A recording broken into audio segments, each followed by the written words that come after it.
North Carolina lawmakers are not looking to only preserve in-state rivalries, but enforce in-state rivalries. Is this a good thing or a bad thing?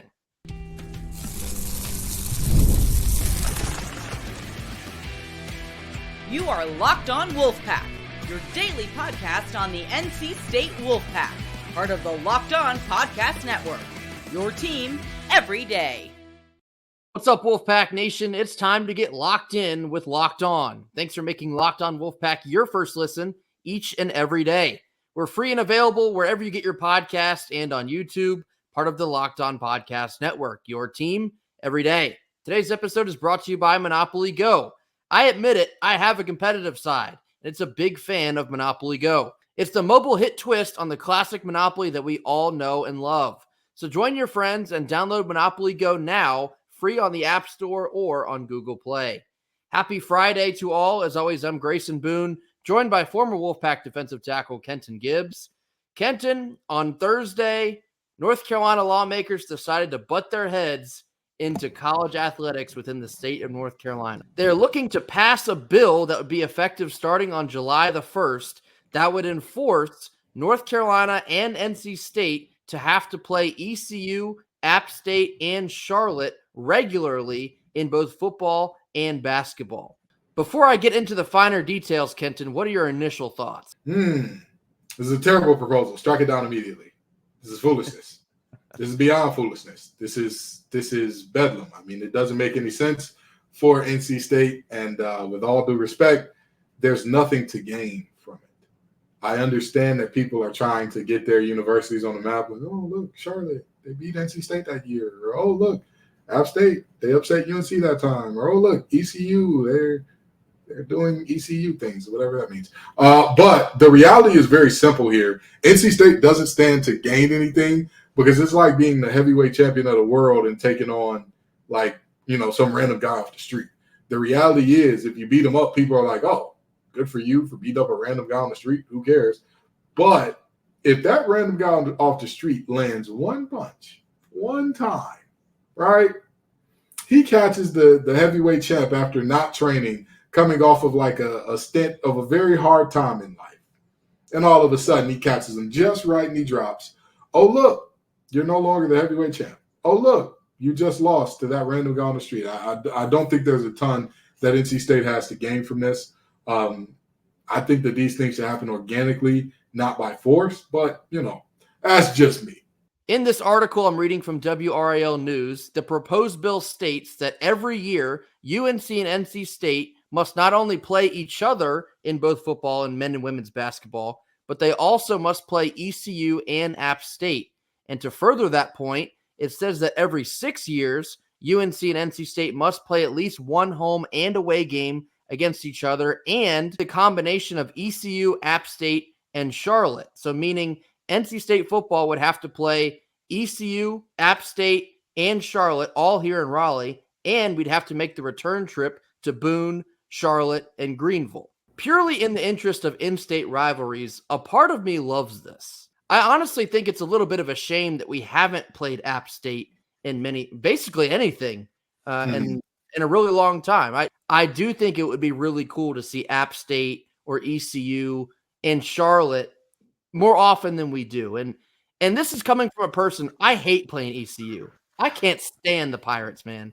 I can't stand their fan base. Every time we play them, it's their Super Bowl or it's our Super Bowl, and whoever loses, the opposing fan base just bickers for hours on end on social media. It's super annoying. But a small part of me thinks that's great for college sports within the state of North Carolina. However, and Kenton touched on this is absolutely a scenario for NC State in particular where you have basically nothing to gain and everything to lose. Because if you do go to Greenville and lose like we almost did a couple of years ago, we would have never, ever, and I mean ever, heard the end of it. I guess you look at an example like this coming football season when you have aspirations to get to the CFP and win an ACC championship. Can you imagine if App State derailed those dreams in like week 3? That'd be a nightmare. There is a small element of trying to avoid disaster scenarios and trying to drum up these in-state rivalries. I fully understand that. Because the inverse of that is if you beat App State or you beat ECU or you beat Charlotte, nobody bats an eye. It's definitely a situation where more often than not, NC State really has nothing to gain from these types of things. You talk about everything to lose, but there's one thing that you didn't mention NC State has to lose that I think is vitally important. Money. And and by the way, I don't like most ECU fans just as much as you, because you know the old saying, if you scratch an ECU grad, 3 out of 5 times a Tar Heel fan bleeds. So with that in mind, I want to make something very clear here. You don't stand to make the same amount doing a home and home with App State that you do in some of the other situations that we have come up with here. You just don't. You don't. And if they would amend it to say you have to play these teams once every 6 years or whatever the case may be, or all that good stuff, I'm fine with that. I am not fine with taking away a potential home game to go out to Greenville. Ew. I agree. I am not fine, and don't take this the wrong way, because I think Boone is beautiful, very scenic, nice stuff out there. I am not fine taking away a potential home game to go to Boone. No, the money of it just doesn't make sense. And in the words of Wu-Tang Clan, cash rules everything around me. Cream, get the money, dollar bills, y'all. And I'm not trying to lose those in order to ensure that we go out to UNC Charlotte. With all due respect, I'm good on that. I like Biff Poggi a lot. I like him a lot. I really do think that he's going to get that program headed in the right direction very soon. Absolutely. I'm not willing to say home and home with Charlotte. So exciting. No, I'm just not there. I agree on the front that there's definitely more cons than there are pros. And you look at the money, and they even reference in the article that basically lawmakers are just trying to drum up things in the state economically. Their main priorities are really not even what happens on the field or between the fan bases. It's all about money. It always has been, and we understand that. So when you really take that into account, and then like Kenton mentioned, you are moving around your home games to go down to Greenville.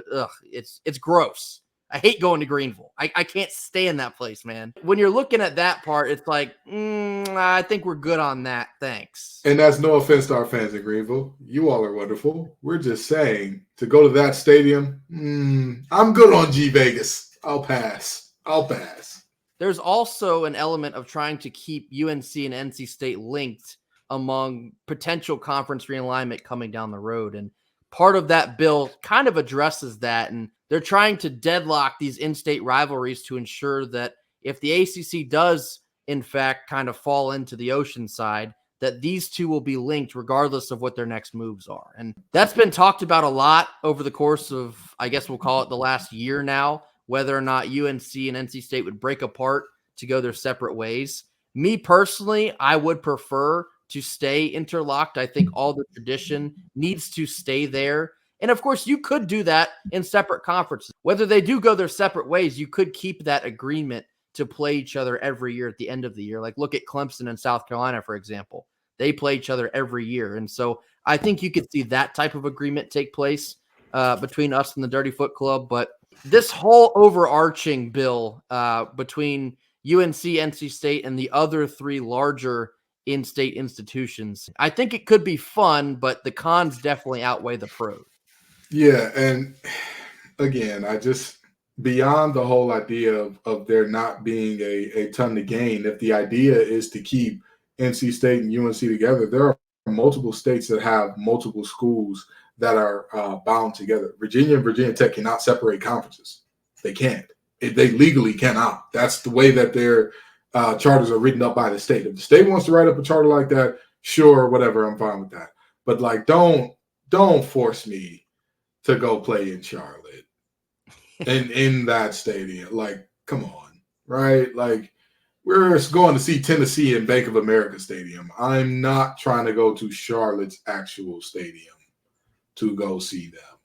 Let's knock this off immediately. It's like growing up when you're about to take care of a chore, but then when your mom or dad tells you, it makes you angry. Now you don't want to do it. It's kind of like that. Yeah, absolutely. If this bill is passed, it will go into effect almost immediately. We're talking July 1st. So I think a lot of people will be rubbed the wrong way on this. I've already seen tons of outpouring negative comments about the potential of this. We're going to have to see where this thing goes. But if it is passed, we're going to have to get real acquainted with App State, ECU, and Charlotte multiple times over the course of 6 years. Coming up next, we're getting into Fan Friday, addressing our top comments of the week after a quick word from our sponsors. Our first sponsor of the day is eBay Motors. Passion, drive, and patience, that's the formula for winning championships, but it's also what keeps your ride or die alive. eBay Motors has everything you need to maintain your vehicle and level it up to peak performance. From superchargers to roof racks, exhaust kits, and LED headlights, whether you're into speed, power, or style, eBay Motors has got you covered. With over 122 million parts for your number one ride or die, you'll always find exactly what you're looking for. And with eBay's Guaranteed Fit, your part is guaranteed to fit your ride every time or your money back. That's because with eBay Motors, you're burning rubber and not cash. With all the parts you need at the prices you want, it's easy to turn your car into the MVP and bring home huge wins. Keep your ride or die alive at ebaymotors.com. Eligible items only. Exclusions apply. Middle portion of our Friday show, it's now time for Fan Friday, addressing our top comments of the week. Here we go. First one comes from Revolutionist Thinker in the context of both Jaden Taylor and Michael O'Connell coming back. They say, when winners come back, it's a big deal. Times are a-changing. This is something extremely important to understand. When you win an ACC championship and then you win the South Regional Championship and you go to the Final Four, and a couple major pieces of that team want to come back. Nowadays, when players have virtually limitless options, they can look at the portal, they can look at professional options, they could do virtually anything and forego that last year of eligibility. When you have two vital pieces to the team that just made the most noise that we've had here in 30 plus years, and they look around and say, nope, I want to run back to NC State. I want to come back to this team, be a part of this program, stay in this culture, and try and get back to where we just went this year. That is how you know your program is right on the verge of getting somewhere. When winners come back, it matters. Jaden Taylor coming back, Michael O'Connell coming back, Ben Middlebrooks coming back, that all matters. To bring back key pieces to a championship team and supplement them into next year's roster, that's a really big deal. Very seriously, it is a good thing to get good players back. You know, that is a good thing. Even if the announcement is a little more ornate than I'd like it to be, it is still a good thing to get good players back. Jaden Taylor is absolutely a phenomenal player. He's a guy that I think has a world of potential defensively. Offensively, I think that if he can knock down the three ball at a high level as a catch and shoot guy, I think he's the key to unlocking this offense. Again, winners coming back is a big deal. And I'll bring up Breon Pass again, too. We talked about him yesterday. You know, him not seeing the floor all that much this year, going into his senior year, you would think that he would want to go somewhere where he can be a starter somewhere. He can see extensive amounts of minutes somewhere. He wants to stay here at NC State. You talk about the culture and the importance of building that type of thing. It's huge to keep guys like that, locker room guys, in your program. Keeping guys that were a part of winning a championship in your program is a really, really big deal. So it's fantastic news that we're returning so many guys from this past season's team. Next one here comes from Today Junior 44. In the context of Jaden Taylor specifically, they say, I also love that he is a high-intensity defender all the time, not just when his shots are falling. That seems harder and harder to find. Yes, we talk a lot about impacting the game even when your shots are not falling. Even when you do have an off night, what are you going to do to still make positive impacts on the game? Jaden Taylor is one of two really good defenders on this past season's team, him and Casey Morsell. With Casey Morsell now aging out, Jaden Taylor is the best defender we have on this team. And when he brings that every single night, whether the offense is on or off, he's making a big difference. And I do think that this year he is set up for a really nice transition offensively. I think you're going to see him be much more efficient this year in scoring the basketball. And when you have more help around you like Mike James and Marcus Hill, Michael O'Connell taking on a bigger role, and very athletic forwards, I think Jaden Taylor could really see a nice metamorphosis offensively. Yeah, and the fact of the matter is very simple, right? It's the difference between Terquavion Smith in year one and year two was this: the ability to affect the game positively when the shot wasn't falling. That's an amazingly immense talent, because a lot of guys, like you said, it's harder and harder to find because when guys' shots start falling, they lose confidence in every part of their game. Jaden Taylor isn't that type of guy. When his shot isn't falling, he's still the same guy. It's a flatline situation. It's still I need to play pit bull defense whether or not my shot is falling, not I add that in when my shot is falling. So I absolutely agree that him being a high-intensity defender, 24/7, 365, big deal. Next one here comes from Gardner Pack. They say, what is your starting five for basketball? Their starting five is MOC at the point, Jaden Taylor, shooting guard, Mike James, small forward, Dontrez Styles, power forward, and Brandon Huntley Hatfield at the center position. And he also has a six-man listed as Marcus Hill. Very early preseason predictions. I do think you might have the most sensible starting five here. I think these five pieces will more than likely be who you see start the season off. But like we saw last season, any of this can change. The ebbs and flows of a season can really bring out the best in some other guys as the season wages on. Look at Michael O'Connell as a prime example of that. But my point of emphasis here is you have Marcus Hill as the sixth man. I think you have several guys that could step up and be the sixth man. You could have Ben Middlebrooks come off the bench and be super effective. You could have Paul McNeil Jr. as just a freshman come off the bench and be super effective. What's crazy about this coming season, and we talked about it a billion times last year, about the depth. Yeah. I sneakily think that this coming year, we might even have more effective depth than we did last year. You also have MJ Rice. The deadline on the transfer portal is now closed. No word from MJ Rice. What does that mean? He's a Wolfpacker. If you get MJ Rice back at full strength, he could be the sixth man of the team. There's so many different options, and I really do think the depth will be more of a factor this coming year than it was last year. Yeah, for sure. And I'll tell you what, I think this lineup is a little small in terms of ability to rebound and having guys that are high-level rebounders at the moment. But if they take a true team approach on the glass, I don't hate this.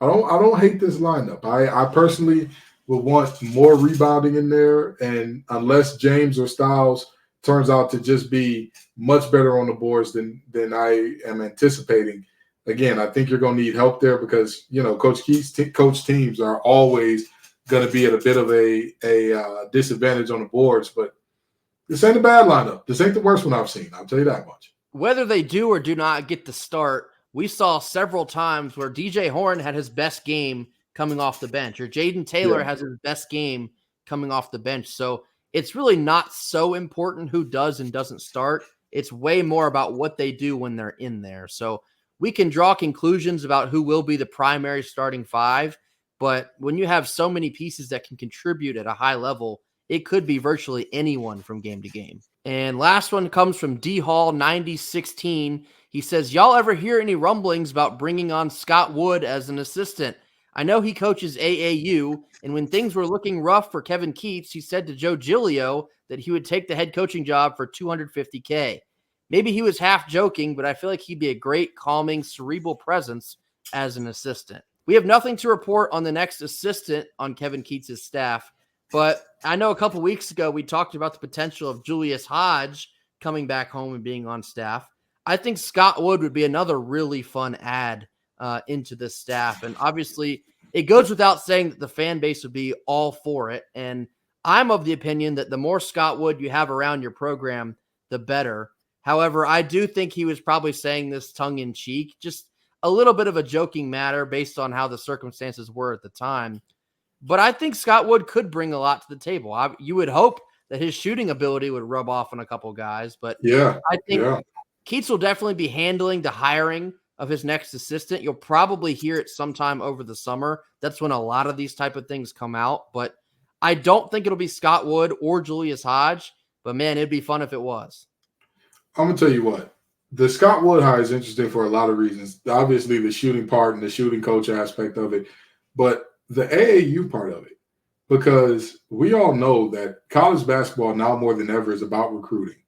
And if you're coming out of the AAU circuit, you know how to talk to these players, what their parents are looking for, what they need to hear, the temperament of players, because you have the connections already floating around the circuit. So I wouldn't be against Scott Wood as a potential assistant coach. And there are worse budgets to have for an assistant coach. Rounding out our Friday show, we'll be talking about where NC State currently stands in the transfer portal class rankings after a quick word from our sponsors.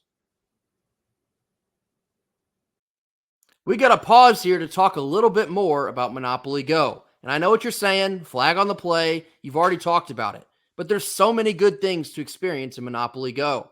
You can team up with friends for time tournaments where you work together to build up each other's boards. And the more you win together, the more awesome prizes you can unlock. You can get unique stickers that you can trade with friends to complete albums for big prizes. You can have cool new playing pieces to travel each other's boards with. And you can receive hilarious emojis for taunting friends after you smash their buildings or heist their vaults. Monopoly Go feels new and exciting each and every day with constantly changing tournaments and challenges. A ton of these challenges include their own unique mini games like digging for treasure or a robot machine. There's always new timed events to help you win big, like massive multipliers for everything you win or rent.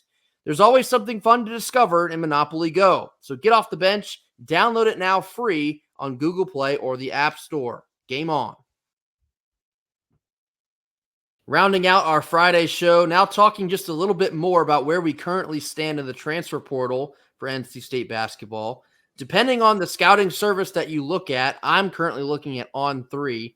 NC State currently stands at 10th in the country in transfer portal team rankings. Now, these are all extremely variable. Like I said, it very much does matter on where you're looking. For example, on On3, they have Louisville as number 1. On 247, Louisville is 16 behind us at 15. These all kind of vary based on where you're looking, but nonetheless, for NC State to be ranked inside the top 15 on 2 different sites, that is how you continue momentum from a Final Four run. Yeah, we talked about this in the past, that it's not just about what you can do in terms of recruiting high schoolers. It's a balance of recruiting great high schoolers and getting great guys out of the portal. And Coach Keats continues to do it. You know what I mean? Not at the clip of Wes Moore, who, you know, another top 10 recruiting class, ain't going to get in the conference player of the year in the portal, but he's still doing a great job in his own right, with all due respect. And again, I think that he's on pace to hit that level that Wes Moore is at, where it's like the expectation is year after year, you're there. The expectation is you're there. If Keats finishes this portal cycle in the top 10 with this class, that would mark back-to-back seasons. And again, that shows that you're getting somewhere. It shows that the country is taking notice of what you're building slowly here in Raleigh. And, you know, going into next season, there should be no feeling of, well, Keats doesn't have any pressure to win this year because of everything he just did. No, I would almost argue there's more pressure because it shows that what you can do on a consistent basis. You want to go into the portal and make sure that you're staying at that level year in and year out, because then eventually you will continue to raise the ceiling and the floor of your program. We don't want that to be a one-off. We want to win multiple ACC championships with Keats and Raleigh. We want to make multiple deep runs in the postseason every year. So getting it done on the road is just another win for the program of late. And we're certainly looking for Coach Keats to keep this class within the top 10. Possibly, if you add Ezra Asor from ECU, you're going to bump up a couple extra notches. Yeah, absolutely. And again, it's the reality is, like I've always said about recruiting classes, portal classes, all that, rankings are good and fine. Yeah. Go put it on the court. Go put it on the field. Go show us what you got when it matters most, because, you know, I'm not going to say any school names, but there are other schools who have top recruiting classes every year. Top portal classes, you know, they continue to bring in 5-star after 5-star, and yet somehow they can never seem to get it done. You know, some teams that have rarely ever had recruiting classes outside the top 25 don't have an ACC championship in their history. Think about that for a second. I do think it's kind of funny that recruiting rankings are more or less just to show other recruits, hey, look at us. We're a top 10 transfer portal school. Because what only matters, like Kenton just said, is what you do on the court. You can have a top 5 recruiting class every year, but if you're not winning a title every so often, then what does it really stand for? You're just showing, look at us guys, we're bringing in talent every year. Look at us bring in so much talent, and then they don't win anything. You want to win conference championship. You want to win at the Final Four. You want to compete for national championships. When you're repeatedly landing in the top 10 of rankings, that's great, but then you have to make it translate to the court. And obviously, Kevin Keatts just did that last year. We want to make it back-to-back years where we're winning multiple championships. So this is a great sign of momentum. It's a great sign of progress. We're certainly looking to keep this thing rolling. That'll do it for us here on Friday. As always, thank you all so much for joining us. Be sure to hit that like button. Drop your comments in the comment box. Tell us what you think about NC lawmakers butting their heads in the business of college athletics. Tell us what you think about Kevin Keatts on his way to another top 10 portal class, and any other thoughts you have on Friday. Drop them down in the box and let us know. Be sure to hit that subscribe button if you have not already. We're rapidly approaching 2K in the subscriber count. Could not be more thankful for all of y'all rocking with us, tuning in each and every day. We're very grateful for all of your support. We will see you all on Monday, and until then, go Pack.